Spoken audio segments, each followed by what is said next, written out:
الحمدللہ رب العالمین والصلاة والسلام علی سیدنا محمد الصادق الامین وعلى آلہ الطیبین الطاہرین المہدیین المظلومین واصحابہ المتقین المخلصین الراشدین العادلین اما بعد فاعوذ باللہ من الشیطان الرجیم بسم اللہ الرحمن الرحیم۔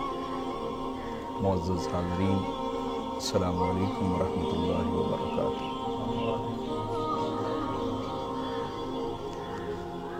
آج ہم مختصراً شہادت حضور مولا کائنات امیر المؤمنین امام المتقین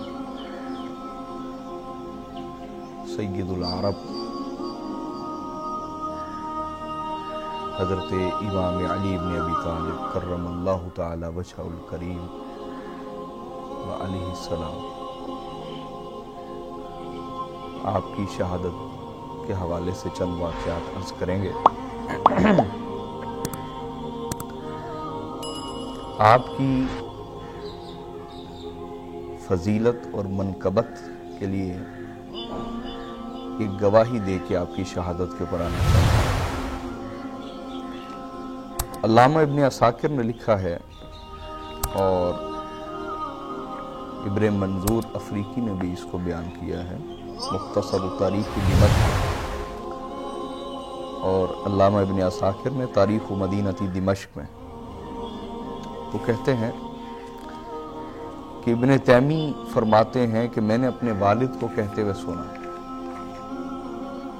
کہ حضرت مولا علی المرتضیٰ آپ کو رسول اللہ کے صحابہ پر 100 ایسی فضیلتیں حاصل تھیں جس میں کوئی شریک نہ تھا، اور باقی رہے فضائل صحابہ تو ان کے فضائل میں آپ ان کے ساتھ شریک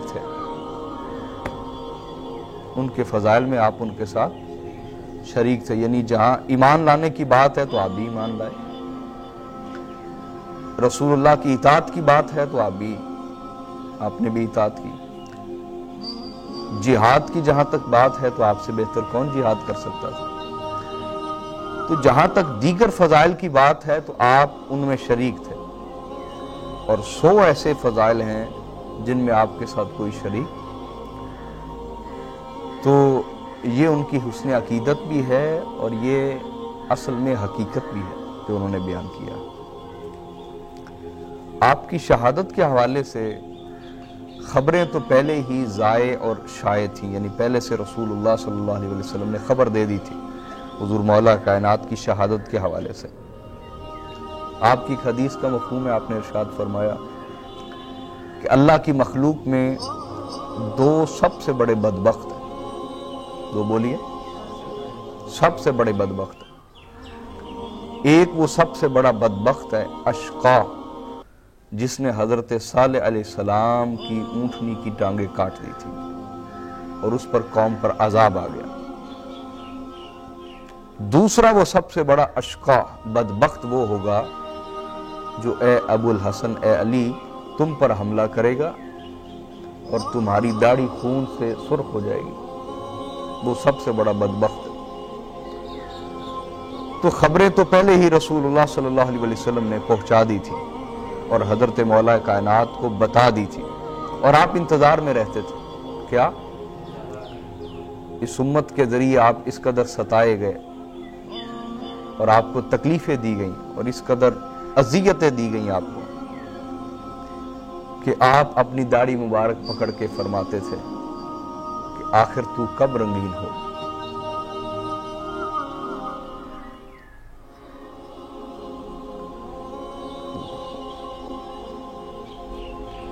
اپنی داڑھی کو فرماتے تھے تو کب رنگین ہوگی،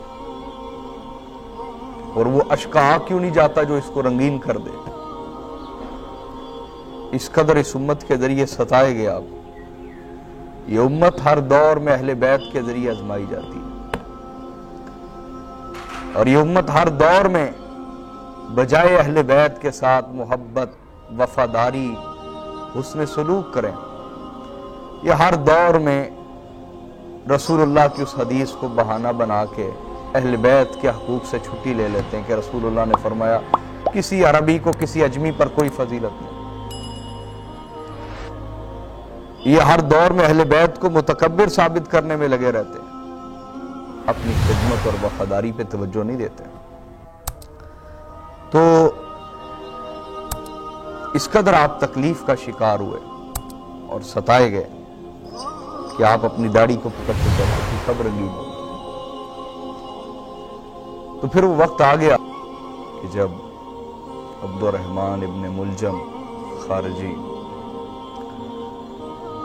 اس نے اپنے ساتھیوں کے ساتھ یہ طے کر لیا کہ میں حضرت امیر المومنین کے معاذ اللہ قتل کے لیے کافی ہوں. یہ عبد الرحمن ابن ملجم کون ہے جن کے بارے حضرت عمر فاروق کہا کرتے تھے کہ یہ بہت بڑا فقیہ ہے، جس نے گھر لینا ہو وہ عبد الرحمن ابن ملجم کے پڑوس میں لے. اہل بیت کا حق مارنے والے آپ کو جاہل کبھی نہیں ملیں گے، عالم ملیں گے. عالم، فقیہ، بڑے بڑے زاہد، بڑے بڑے پرہیزگار، بڑی بڑی لمبی داڑھیوں والے، پگڑیوں والے آپ کو ملیں گے، وہ اہل بیت کے حقوق مارنے والے ہوں گے. اور جو ان کے پیچھے چلتے ہیں، حیرانی مجھے ان کے اوپر ہے کہ وہ تھوڑی سی بھی دنائی استعمال نہیں کر سکتے کہ جو لوگ رسول اللہ کے خاندان سے وفادار نہیں ہیں وہ رسول اللہ سے اور اسلام سے وفادار کیسے ہو سکتے ہیں. وہ اسلام کا نام اس لیے لیتے ہیں کہ ان کے دنیاوی مصالح، دنیاوی بہت ساری نعمتیں ان کی اسلام کے نام کے ساتھ جڑی ہوئی ہیں. اسلام کے نام پر انہیں فنڈنگ ملتی ہے، اسلام کے نام پر گاڑیاں ملتی ہیں، کوٹھیاں ملتی ہیں، سیکیورٹی گارڈ ملتے ہیں. تو حضرت علی المرتضیٰ کا قاتل بھی کوئی جاہل نہیں تھا، اتنا بڑا عالم تھا کہ حضرت عمر نے بھی اس کے بارے گواہی دی کہ یہ فقیہ ہے. اور خوارج کی عبادت تو مشہور زمانہ ہے، ان کی ظاہری شکلیں، ان کی بڑی بڑی داڑیاں، ان کا راتوں کو اللہ کی عبادت کے لیے جاگنا، ان کی تلاوت قرآن، ان کا سجدوں میں رونا. صحابہ فرماتے یہ اس قدر زیادہ تھا کہ اگر مولا علی نہ ہوتے تو ہم ان کی عبادتیں دیکھ کے گمراہ ہو جاتے. حضرت عبداللہ ابن عباس کی یہ کوٹیشن فرماتے اگر مولا علی نہ ہوتے تو میں اپنا ایمان برباد کر بیٹھتا. ان کی عبادتوں سے دھوکہ کھاتا، ان کی ظاہری مذہبی شکل و صورت سے دھوکہ کھاتا، ان کی تلاوت، ان کا راتوں کو جاگنا عبادت کے لیے، ان سب سے دھوکہ کھا جاتا. اور آج بھی اہل بیت کے خلاف بولنے والے یہی لوگ ہوں گے. آپ دیکھیں گے ظاہر میں ان کی شکلیں بڑی مذہبی ہیں اور وہ عبادت گزار بھی آپ کو لگیں گے، لیکن جو وہ منہ سے ظاہر کرتے ہیں وہ بہت تھوڑا ہے، اور جو دلوں میں چھپائے بیٹھے ہیں وہ بہت بڑا ہے. وما تخفی صدورہم اکبر من ذلک قد بدت البغضاء من افواہہم. جو ان کے منہ سے ظاہر ہوتا ہے وہ بہت تھوڑا ہے، جو دلوں میں چھپائے بیٹھے ہیں وہ کفر اور نفرت اہل بیت کے لیے بہت زیادہ ہے. تو عبد الرحمن ابن ملجم خوارج میں سے، یہ خوارج کون ہیں جن کے سامنے مولا علی کے فضائل مناقب کتنی دفعہ بیان کیے گئے. خود مولا علی نے بیان کیا، اہل صفین کے سامنے بیان کیے، لیکن کیا وہ جنگ کرنے سے رکے؟ خوارج کے سامنے بیان کیے آپ نے اپنے فضائل، اور انہیں بتایا کسی بھول میں نہ رہنا میں کون ہوں جس سے تم لڑنے جا رہے ہو. لیکن وہ پھر بھی لڑے اور آپ کو کافر سمجھ کے لڑے. اور آپ کے خلاف نعرہ انہوں نے کیا لگایا؟ ناموس خدا کا، ان الحکم الا للہ، کہ حکومت کا حق تو صرف اللہ کو ہے. حکومت کا حق تو صرف، ناموس خدا کے نعرے لگے اہل بیت کے خلاف. آج اگر اہل بیت اور سادات کے خلاف ناموس رسالت کے نعرے لگ رہے ہیں تو یہی وہی خوارج کا طریقہ ہے. انہوں نے اس سے بھی بڑے نعرے لگائے تھے. میری بات اب سمجھے یا نہیں؟ عبد الرحمن ابن ملجم کے بارے یہ حکایت بھی آتی ہے کہ اس نے جس شخص سے نکاح کیا اس نے حق مہر میں یہ طے کیا کہ تم نے علی المرتضیٰ کا خون بہانا. اس بدبخت نے یہ مہر بھی قبول کر لیا. لیکن اس سے بڑی بات وہی ہے جو دیگر تمام روایتوں میں آتی ہے کہ خوارج حضرت مولا علی المرتضیٰ کو معاذ اللہ مرتد کہتے تھے، کافر اور مرتد کہتے تھے. جن سے محبت ایمان ہے انہیں کافر و مرتد کہتے تھے. اور ایک دو نہیں، یہ ہزاروں کی تعداد میں تھے. اور آج تک یہ مزاج آپ پائیں گے کہ جو عالم سو